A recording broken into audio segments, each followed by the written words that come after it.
Hello, this is Morel Bernard with Storytime, and the story, continuation of story, Dracula, continuation of Dracula, and the last words were, so we locked the tomb and came away, and got over the wall of the churchyard, which was not much of a task, and drove back to Piccadilly.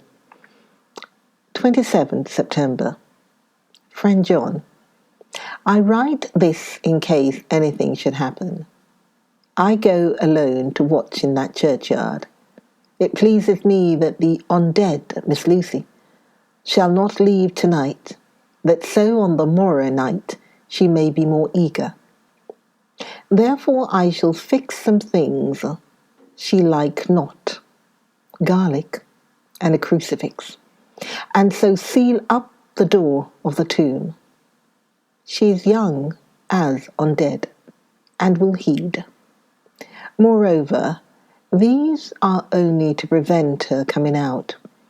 They may not prevail on her wanting to get in, for then the undead is desperate, and must find the line of least resistance, whatever it may be. I shall be at hand all the night from sunset till after the sunrise, and if there be aught that may be learned, I shall learn it. For Miss Lucy, or from her, I have no fear. But that other, to whom is there that she is undead, he have now the power to seek her tomb and find shelter. He's cunning, as I know from Mr. Jonathan, and from the way that all along he have fooled us when he played with us for Miss Lucy's life, and we lost. And in many ways the undead are strong. He have always the strength in his hand of 20 men. Even we 4 who gave our strength to Miss Lucy, it also is all to him. Besides, he can summon his wolf, and I know not what. So if it be that he come thither on this night, he shall find me, but none other, until it be too late. But it may be that he will not attempt the place. There is no reason why he should. His hunting ground is more full of game than the churchyard where the undead woman sleep, and the one old man watch. Therefore I write this in case. Take the papers that are with this, the diaries of Harker and the rest, and read them, and then find this great undead, and cut off his head and burn his heart or drive a stake through it, so that the world may rest from him. If it be so, farewell. Van Heslin. Dr. Seward's Diary, 28th September. It is wonderful what a good night's sleep will do for one. Yesterday I was almost willing to accept Van Heslin's monstrous ideas, but now they seem to start lurid before me as outrages on common sense. I have no doubt that he believes it all. I wonder if his mind can have become in any way unhinged. Surely there must be some rational explanation of all these mysterious things. Is it possible that the professor can have done it himself? He is so abnormally clever that if he went off his head, he would carry out his intent with regard to some fixed idea in a wonderful way. I am loath to think it, and indeed it would be almost as great a marvel as the other to find that Van Heslin was mad. But anyhow, I shall watch him carefully. I may get some light on the mystery. 29th September morning. Last night, at a little before 10 o'clock, Arthur and Quincy came into Van Heslin's room. He told us all that he wanted us to do, but especially addressing himself to Arthur, as if all our wills were centred in his. He began by saying that he hoped we would all come with him too, for, he said, There is a grave duty to be done there. You were doubtless surprised at my letter." This query was directly addressed to Lord Godalming. "I was. It rather upset me for a bit. There has been so much trouble around my house of late that I could do without any more. I have been curious, too, as to what you mean. Quincy and I talked it over, but the more we talked, the more puzzled we got. Till now I can say for myself that I am about up a tree as to any meaning about anything." "Me too," said Quincy Morris, laconically. "Oh," said the Professor. "Then you are nearer the beginning, both of you, than friend John here, who has to go a long way back before he can get so far as to begin." It was evident that he recognized my return to my old doubting frame of mind without my saying a word. Then turning to the other two, he said with intense gravity, "I want your permission to do what I think good this night. It is, I know, much to ask. And when you know what it is, I propose to do, you will know, and only then how much. Therefore, may I ask that you promise me in the dark, so that afterwards, though you may be angry at me for a time, I must not disguise from myself the possibility that such may be. You shall not blame yourselves for anything." "That's frank, anyhow," broke in Quincy. "I'll answer for the Professor. I don't quite see his drift, but I swear he's honest, and that's good enough for me." "I thank you, sir," said Van Helsing proudly. "I have done myself the honour of counting you one trusting friend, and such endorsement is dear to me." He held out a hand, which Quincy took. Then Arthur spoke out.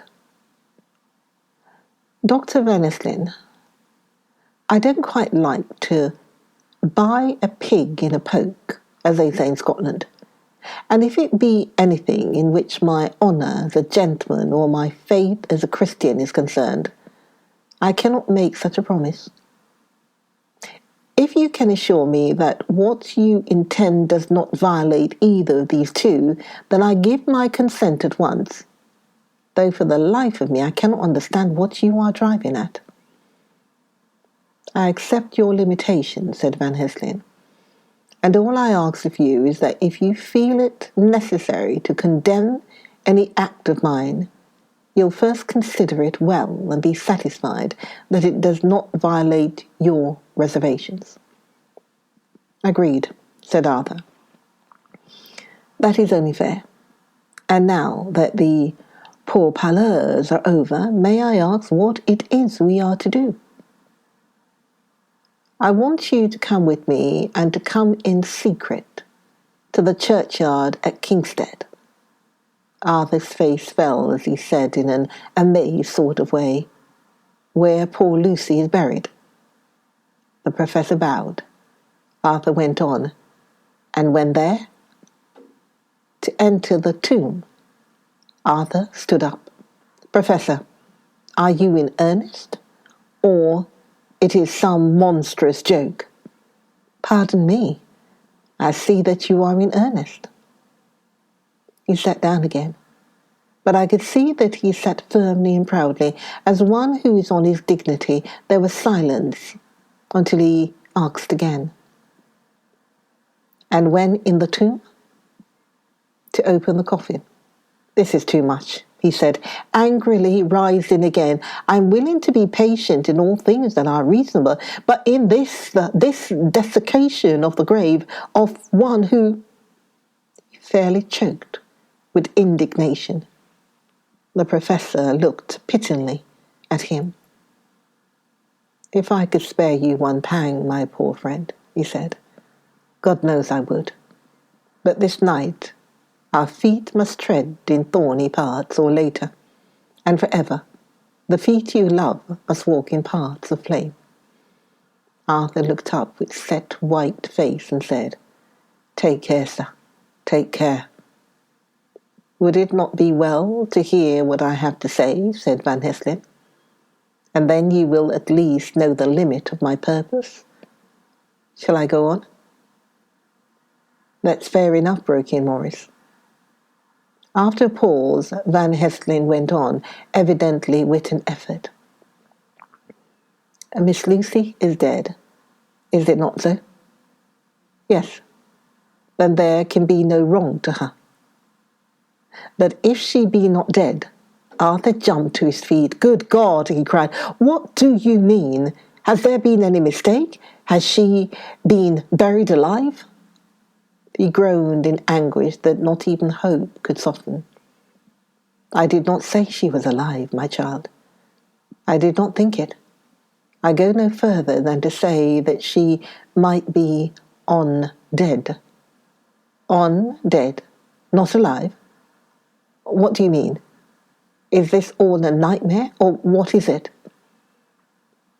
There are mysteries which men can only guess at, which age by age they may solve only in part. Believe me, we are now on the verge of one. But I have not done.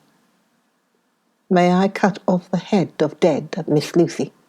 Heavens and earth, no, cried Arthur in a storm of passion. Not for the wide world will I consent to any mutilation of her dead body. Dr. Van Hesselen, you try me too far. What have I done to you that you should torture me so? What did that poor sweet girl do you should want to cast such dishonour on her grave? Are you mad to speak such things, or am I mad to listen to them? Don't dare to think more of such a desecration. I shall not give my consent to anything you do. I have a duty to do in protecting her grave from outrage, and my God, I shall do it. Van Hesselen rose up from where he had all the time been seated and said gravely and sternly, My Lord Godalming, I too have a duty to do, a duty to others, a duty to you, a duty to the dead. And, by God, I shall do it. All I ask you now is that you come with me, and that you look and listen.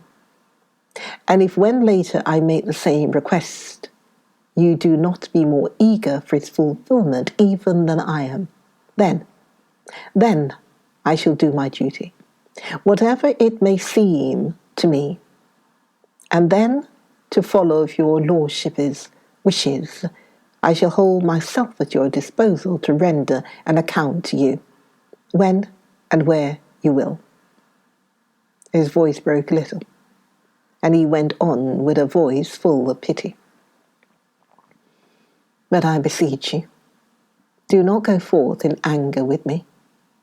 In a long life of acts which were often not pleasant to do, and which sometimes did wring my heart, I have never had so heavy a task as now. Believe me that if the time comes for you to change your mind towards me, one look from you will wipe away all this so sad hour, for I would do what a man can do to save you from sorrow. Just think, for why should I give myself so much of labour and so much of sorrow? I have come here from my own land to do what I can of good. At the first, to please my friend John, and then to help a sweet young lady, whom too I came to love. For her, I am ashamed to say so much, but I say it in kindness. I gave what you gave, the blood of my veins. I gave it, I, who was not like you her lover, but only her physician and her friend.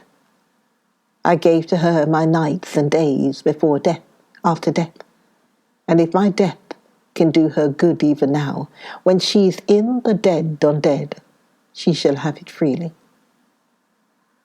He said this with a very grave, sweet pride, and Arthur was much affected by it. He took the old man's hand and said in a broken voice, Oh, it is hard to think of it, and I cannot understand. But at least I shall go with you and wait. Dr. Seward's diary continued. It was just a quarter before 12 o'clock when we got into the churchyard over the low wall. The night was dark, with occasional gleams of moonlight between the rents of a heavy cloud that scudded across the sky. We all kept somehow close together, with Van Hestling slightly in front as he led the way. When we had come close to the tomb, I looked well at Arthur, for I feared that the proximity to a place laden with so sorrowful a memory would upset him, but he bore himself well. I took it that the very mystery of the proceeding was in some way counteracting to his grief. The professor unlocked the door, and seeing a natural hesitation amongst us for various reasons, solved the difficulty by entering first himself. The rest of us followed, and he closed the door. He then lit a dark lantern and pointed to the coffin. Arthur stepped forward hesitantly. Van Hestling said to me, "You were with me here yesterday. Was the body of Miss Lucy in that coffin?" It was. The professor turned to the rest, saying, "You were here, and yet there is no one who does not believe with me." He took his screwdriver and again took off the lid of the coffin. Arthur looked on, very pale but silent. When the lid was removed, he stepped forward.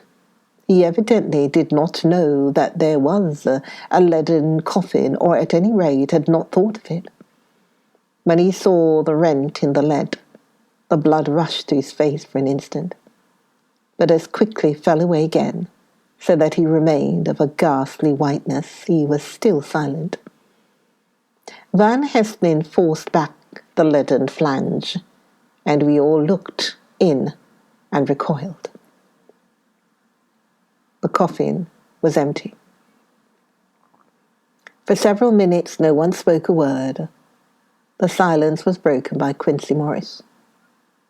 "Professor, I answered for you. Your word is all I want. I wouldn't ask such a thing ordinarily. I wouldn't so dishonor you as to imply a doubt. But this is a mystery that goes beyond any honor or dishonor. Is this your doing? I swear to you, by all that I hold sacred, that I have not removed nor touched her. What happened was this. 2 nights ago, my friend Seward and I came here with good purpose, believe me.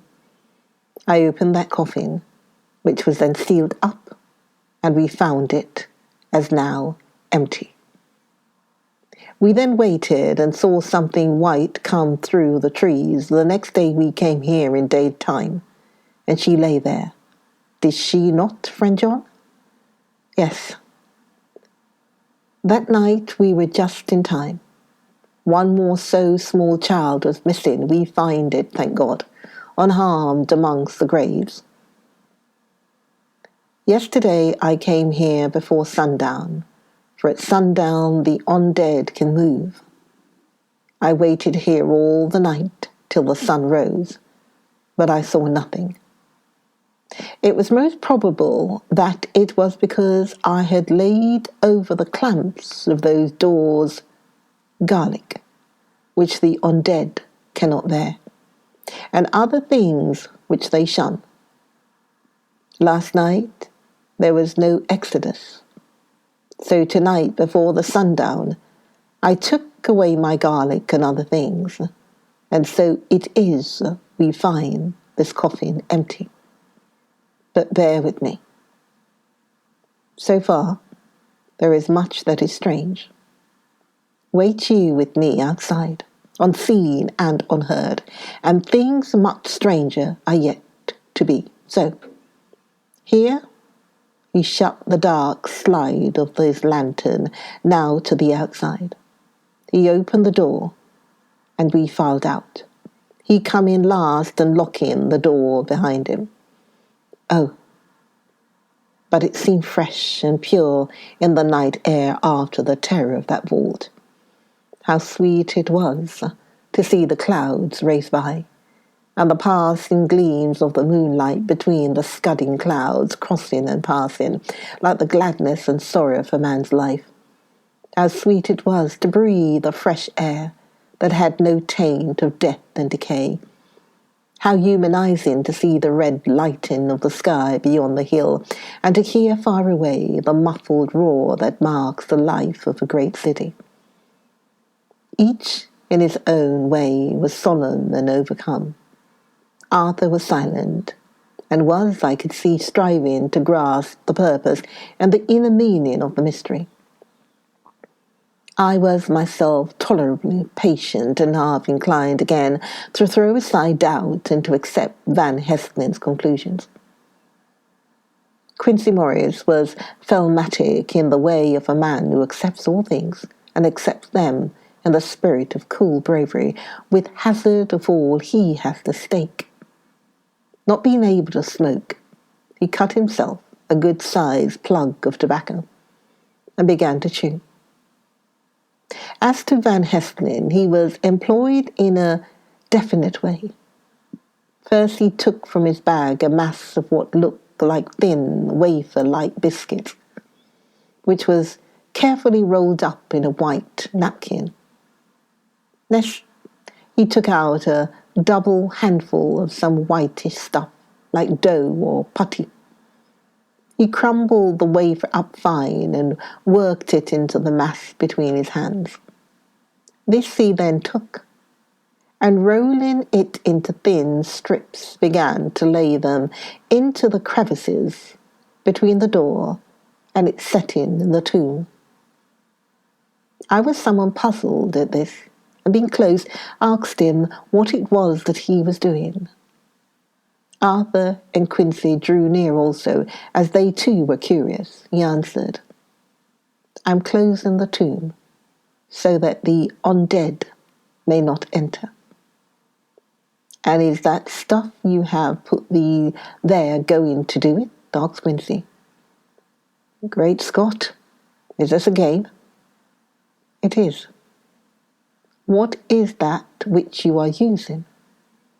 This time the question was by Arthur. Van Heslin reverently lifted his hat as he answered, "The host. I brought it from Amsterdam. I have an indulgence."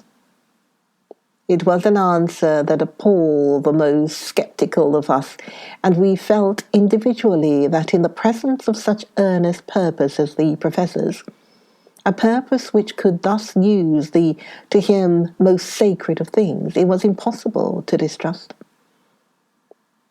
In respectful silence, we took the places assigned to us close round the tomb, but hidden from the sight of any one approaching. I pitied the others, especially Arthur. I had myself been apprenticed by my former visit to this watching horror, and yet I, who had up to an hour ago repudiated the proofs, felt my heart sink within me. Never did tombs look so ghastly white. Never did cypress or yew or juniper so seem the embodiment of funeral gloom. Never did tree or grass wave or rustle so ominously. Never did bough break so mysteriously. And never did the faraway howling of dogs send such a woeful presage through the night. There was a long spell of silence, a big aching void. And then, from the Professor's a keen shh, he pointed. And far down the avenue of yews we saw a white figure advance, a dim white figure, which held something dark at its breast. The figure stopped, and at the moment a ray of moonlight fell upon the masses of driving clouds and showed in startling prominence a dark-haired woman, dressed in the cremolence of the grave. We could not see the face, for it was bent down over what we saw to be a fair-haired child. There was a pause and a sharp little cry, such as a child gives in sleep or a dog as it lies before the fire and dreams. We were starting forward, but the professor's warning hand, seen by us as he stood behind a yew tree, kept us back. And then as we looked, the white figure moved forwards again. It was now near enough for us to see clearly, and the moonlight still held. My own heart grew cold as ice, and I could hear the gasp of Arthur as we recognized the features of Lucy Westenra. Lucy Westenra, but yet how changed. The sweetness was turned to adamantine, heartless cruelty, and the purity to voluptuous wantonness.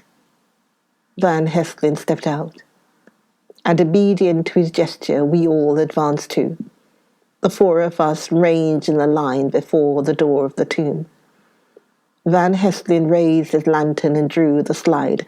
By the concentrated light that fell on Lucy's face, we could see that the lips were crimson with fresh blood, and that the stream had trickled over her chin and stained the purity of her lawn death robe. We shuddered with horror. I could see by the tremendous light that even Van Hersling's iron nerve had failed. Arthur was next to him, and if I had not seized his arm and held him up, he would have fallen. When Lucy, I call the thing that was before us Lucy because it bore her shape, saw us, she drew back with an angry snarl, such as a cat gives when taken unawares. Then her eyes ranged over us.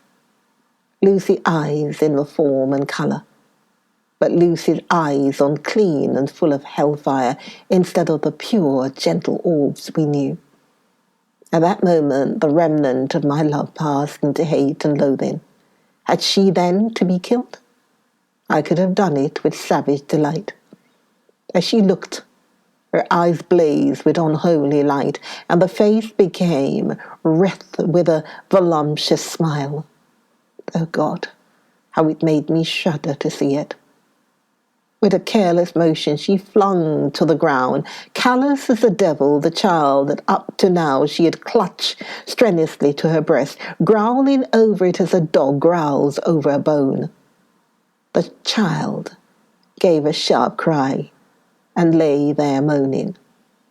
There was a cold bloodiness in the act which wrung a groan from Arthur when she advanced to him with outstretched arms and a wanton smile. He fell back and hid his face in his hands. She still advanced, however, and with her languorous, voluptuous grace said, "Come to me, Arthur. Leave these others and come to me. My arms are hungry for you. Come, and we can rest together.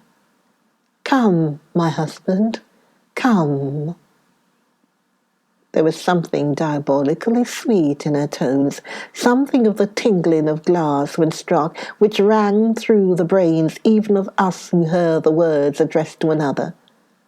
As for Arthur, he seemed under a spell.